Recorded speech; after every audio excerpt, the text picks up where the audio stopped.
Hello ladies, happy rainy Saturday. I just wanted to share a thought with you. I just got off the phone with a coaching client and she was sharing how she had an interaction with a loved one that she kind of saw old patterns with. The loved one said something to her that was a little harsh and she reacted in the same way she always did, which was to get defensive and mad and then back away. And she was having a hard time kind of stepping out of, it was the loved one's fault. And we were playing around with it a little bit just in how she saw herself. And I shared two different points with her, which I thought might be helpful for you guys too. Maybe you relate. The first point is that it's never, ever about them, right? We react to something when there's part of us inside that believes that thing. There's something uncomfortable in us, something unhealed, that pushes our button. For example, like if someone came up to me and was like, "You're an 80-year-old man," I would be like, "You're crazy," right? Like there would be no reaction from me. I would be like, "This person's weird," because I don't believe that, right? But if someone came up to me and said, "You're not being a good mom," like, ouch, that would hurt, right? Because any tapes that are present that are saying I'm not being a good enough mom, or I'm not being present enough, or nice enough, like all that stuff would come forth and that would push my buttons, right?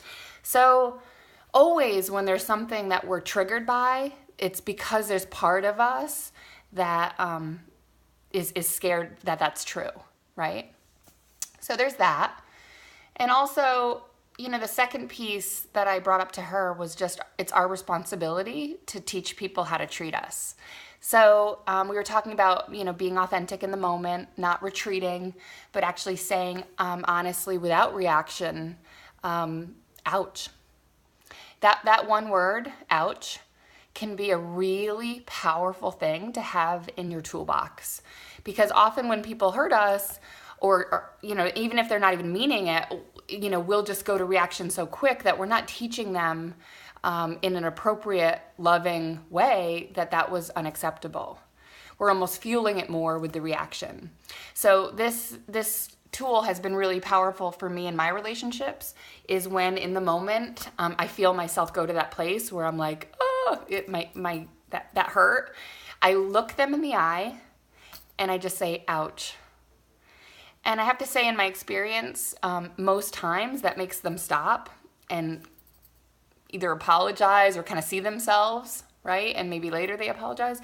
But what it is me being authentic, not being reactive or defensive, and it's really, really helpful to moving the relationship forward, because we want to break those old patterns. We want to break those old buttons. But if also we don't know what our hot buttons are, then how do we not react, right? So another point is just to be doing your work on like what's going on with me, what feels uncomfortable or heavy, or what's my fear tell me these days. So if someone was to say something, even if they didn't mean it, we wouldn't have that reactive place going on. We would just be sort of knowing, yeah, that's in my laundry basket. That's there for me to work on. And just have a little bit more centering in self. So that's what I wanted to share today. I hope you find it helpful. I know it's not easy to always do it. The other day, my boyfriend said something and I immediately went to, but, I took a couple breaths and I was like, okay, how can I say that better? And, it's a process. We're all working on being better communicators, about loving more unconditionally, about being more available and open-hearted to people. So know it's a journey. We're going to be imperfect at it. But I just wanted to share that because, the more we're walking through life, not taking things personally and just taking care of ourselves, the better. So I hope you enjoy your rainy Saturday, and I'll talk to you soon. Mwah. Bye.